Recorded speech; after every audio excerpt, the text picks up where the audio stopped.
ACULCO Radio. Well, the time has come and we have a super duper star here in Hola, Sachi. What I promise, I do. This is me, Sachi Latina, and we have Heath Whittaker in Hola, Sachi. Hi, Leo. Hello. What's Leo gets? Yeah. I'm so happy. I'm so happy you're here. Yeah, I'm pleased for you too. Yeah, and it's going to be more interesting is when you go into Hola Sachi TV, because we've been dancing and it's been a party all together. So we're going to explain a little bit about yourself. Tell us, what is Leo about? Okay, so I was born in a cupboard under the stairs, Notting Hill Gate, 2 doors down from Jimi Hendrix, where I used to live, by an English mother and a Jamaican, Chinese, Scottish man who came from Jamaica when he was in his teens. I met my mum in Cambridge through the lead singer of Pink Floyd, a friend of his who he started to move around with in Cambridge back in the 60s. And so I was born with a musician father who was a dancer and a conga player, percussionist for Ace, Joker's Wild and Pink Floyd, and worked with Crosby, Stills and Nash and people like that. Worked with lots of big famous people. Don't have to drop all the names. And my mother was like a very educated middle class lady from Kent with 2 sisters, and she went to college in Cambridge. Met my father on the nightlife scene. She became a dance teacher. She was a model with Twiggy's agency. She was voted one of the best looking women in Cambridge over Twiggy back in those days, and she was in a magazine edited by the Vogue editor. Wow. Front page, my mother was. She did a very small amount of time in modelling because she had more other things to do, like dancing and training to be a dancer and a dance teacher. So then, for a very young age, when I was first born, my mum was taking pictures of me and submitting them to companies like the Post Office and Pepsi Cola for campaigns as a child model. And she knew how to use a camera because of modelling herself. And then from that fashion stuff, as a baby, a young child, I picked up dancing from her in dance classes. I started to go to Covent Garden as a break dancer, popper locker, and street busking, bunking off school when I should have been at school. And I was spotted on the street by some hairdressers like Veal Sassoon and companies who loved my long, curly, red, ginger and blonde curly hair, freckles and green eyes. They spotted me around my early teens, and another company called Antenna, who used me for a campaign all over Europe for petrol white pomade for people that wanted to make their hair more, let's say, Afro-Caribbean, more dreadlocky. And I had this special perm, and I was on a campaign in all the newspapers. This is my first big job. All the newspapers, all the magazines, ID, Face, Blitz back in the day, in the early 80s. I was all over the place with a serious... That's what I said. This is what I said, because I advertised this interview as part 1. So I was right. Because we're only on your like a childhood here, and we're already kind of like, it's massive. It's so much to talk about you, Leo. It's so interesting. That's what I really want to do in my show. Being a child, a famous child, what kind of influence had that in your life? Well, I wouldn't say I was famous, but I did some stuff. People got to know me more when I got into my teens, where I just started breaking away from the hip hop and the street dancing scene, and I started doing commercials and pop videos. That's what got me really famous. Like a #1 hit with Rick Astley and a tango commercial called Streets Ahead, which was around for 2 or 3 years everywhere. So what Rick Astley video you were on? Because I was such a fan. I was on Together Forever. No way! Yeah, wearing a white shirt, long hair. We gotta check that out. Yeah, Together Forever. Oh, brilliant! Together forever. And never to part. Yeah. Brilliant. So that was, I actually came off the streets of Covent Garden and sneaked into a casting in Pineapple Studios for that video, and I wasn't supposed to be there, and I got the video. It was my first video. It was like £300, which was big money back in the 80s, and I got famous all over England for that. And also a lot of people took fun of me because I was a street kid breakdancing, and they didn't think it was cool, but yeah, that was something that really made an impact for me in my career. And then, what's your life like after that? you know, because you weren't a normal child, you just jump into that, and obviously, you know, you must have been tutor at school or you know, different kind of background to a normal kid. Will you say they affected your forward in life, like? Well, I'd say having a musician father and a dancer model. That mother, already set you up in a different. I already was brought up different. I was already different. My mum gave up men when I was 9 years old, so then my father was out the picture anyway, and she was into other things, more spiritual things, and being a therapist and being a masseuse and going into. She was more a spiritual, free spirit, 60s sort of free love kind of a person. So I was never normal. Like you put it, at the beginning of my life was really diverse. Whatever normal is, isn't it? Yeah, hanging around with Jimi Hendrix and rock stars when you're born, and then moving to Morocco when I was 9 years old, and living in Morocco for a year, traveling with marijuana smugglers, Dutch in a Volkswagen Beetle through Morocco for a year of my life. That's not normal. No. My life was never normal. My mother has definitely never been normal. She was eccentric. But the influence of being the model, obviously I got into a social scene like Café de Paris at 13, dancing in clubs, hanging around with superstars, being around creative people all the time and never normal people with office jobs.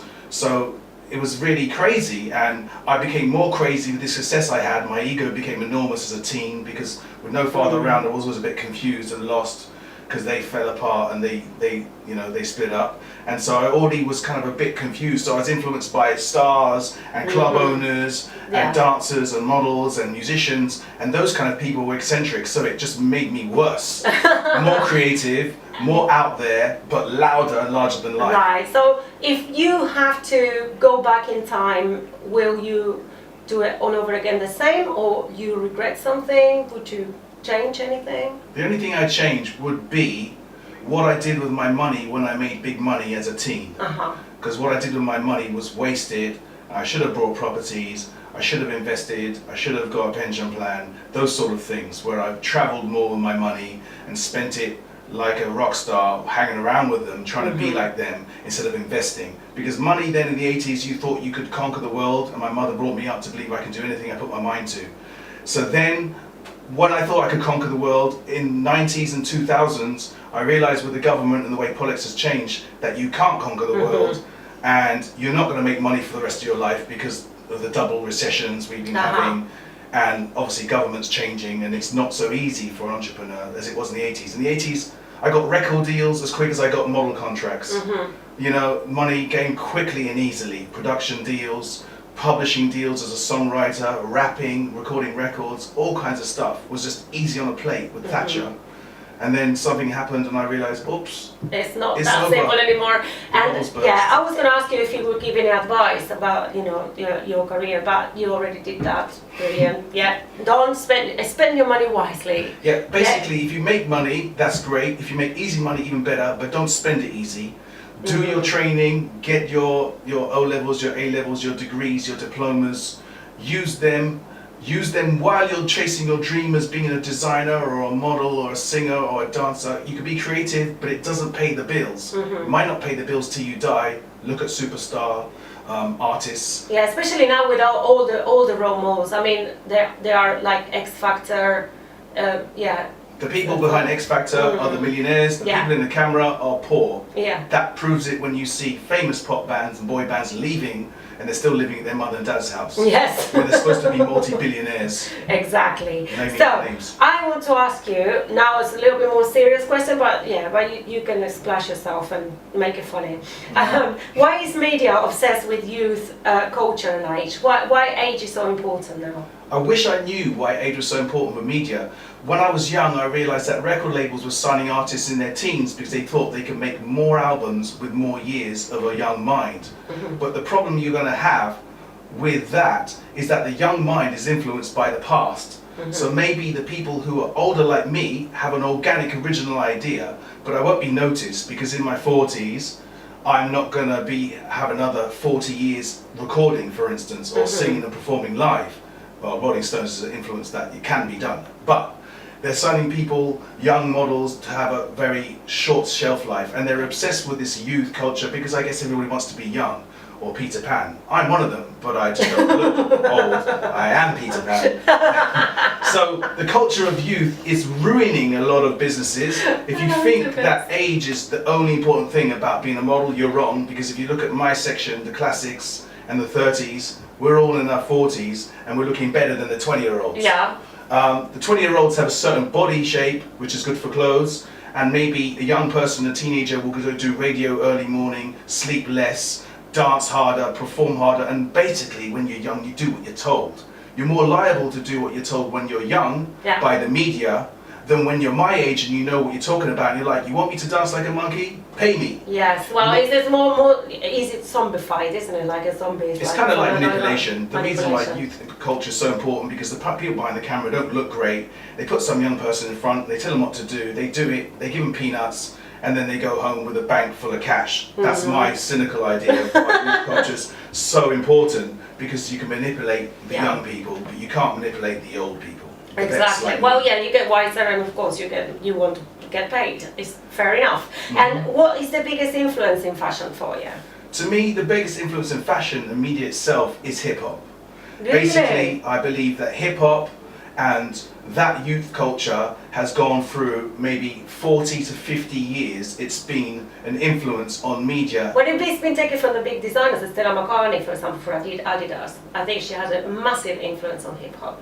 I think that every single sport company, every single fashion designer, and every single person who's young or old has been influenced by hip hop, with the art, with the music, with graffiti, with street style, with the music itself, what it portrays, from Blondie to Jay-Z now. It's hip hop. Hip hop for colors, for matching, for baggy trousers, and hip hop's also influenced the jail scene and the criminals. It's influenced everybody to the body shape of Kim Kardashian, etc., etc.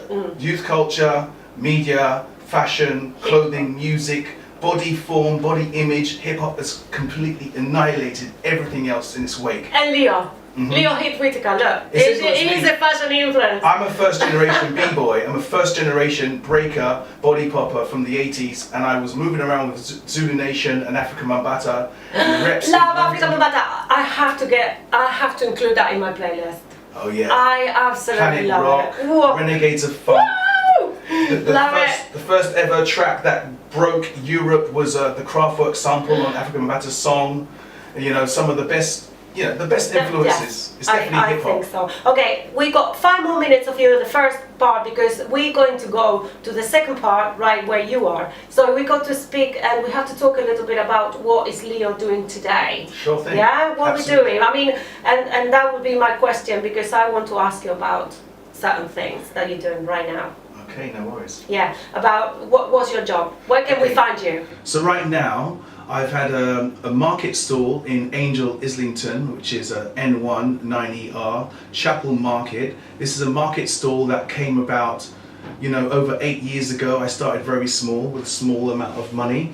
And I've designed clothes, I've made collections, I've bought and sold clothes from every country I've been to. So every year I go to 2 countries, maybe India, Australia, Thailand, North Africa. I just got back from Marrakesh 2 weeks ago with my girlfriend. And so basically I've been making, buying and selling clothes. All the time I started modeling, I was working with designers. I was buying clothes for designers, not going to mention any names. I was working with big time stylists in Paris. So I've learned how to buy and see great clothes that are used in collections you've seen on the catwalks in Milan and Paris. I moved around with big time designers, mentioning no names, but they have also used my ideas for their collections, and I've worked with designers for over 7 years, where I've designed t-shirts and stuff for German brands, American brands, and people that are in fashion now in London. You mentioned one earlier. But the thing is, I have to say, Leo's boutique in Chapel Market is the it stall, because everybody stops there and everybody wants to hang out in there. It has something about it. It's an aura about your store. It's brilliant. There's an energy. So it's an energy like Basically that. Even the mayor. Got in there. Oh yeah, Boris bought a sheepskin from me a couple of years ago, and he even held my banner for a photograph on Facebook. You can check that out online. It's there. It's wicked. There's actors, there's models, a lot of and pop stars. Even Iggy Azalea wore one of my outfits in Time Out a couple of years Your ago. onesies are wicked. I've got onesies I designed. I've got stuff in my store that you can't get anywhere in the world. Vintage clothing, second-hand clothing, new clothing, eclectic handmade stuff and designer stuff by young designers in London. They put stuff with me. I sell it cheap because I get it cheap. And everyone knows that my stall is the only stall that's going to have a mix of stuff, original stuff that make you look different from anybody else in the world. Yeah, and they get to see you because you are there. You haven't hired anyone. No. You're the man and the face and the body in that store. It's a one-man show. It's amazing. I play music, I sing and dance on the street. I tell you what to wear. I'll change your hairstyle, your makeup, your clothing, your shoes. I will give you a complete makeover for maybe under 30 quid. Wicked. And I wanted to ask you something about what's happening with the stores in the street in London, but I don't want to go in there because we're running out of time and I don't want to finish the interview on a low. So I want to ask you about, because you just signed a massive contract. We can't speak about that, but you can say that it's a German company. It's a worldwide it's a German company with a French name, and they basically booked me because I've got a ginger beard, freckles and green eyes, and I'm very different. I'm not perfect in some people's eyes, but in my world I am perfect. Basically the idea of this campaign is a little bit retro from Bennington, all colours of the rainbow in the people in the commercial, and it's coming out in the fall. It'll be worldwide, TV, cinema, billboards, in-store brochures, everywhere. And basically I'm the only model in the video, in the commercial that's 46. I'm working with 20-year-old models in their 20s. They didn't book me because of my age, they booked me because of my look. And so this just proves that, modeling does not stop in your 20s, and when I'm 50, I might do even better from this as a springboard. Absolutely. It's Everything is possible. Everything is possible. And I'm a living proof of that as well, because that's my dream. This is my dream, and I'm doing what I love, and then that's amazing. And, I have, my boyfriend is an actor and blah, blah, blah, and I have my own thing, and that is, it is possible. And that's what I always, if you actually work on what you love, you're not working anymore one single day in your life. And look, we're living proof. Sachi's a beautiful girl. And I'm 45. She's a beautiful girl in her 40s. Her boyfriend's a beautiful guy in his 40s. Yes. I'm a beautiful guy inside in my 40s, and we're succeeding. Go on, our generation. We're not getting old and grey because we're really enjoying life. Okay, we got nothing. We're going into the news. So bye, Leo. Bye bye. Peace. Bye.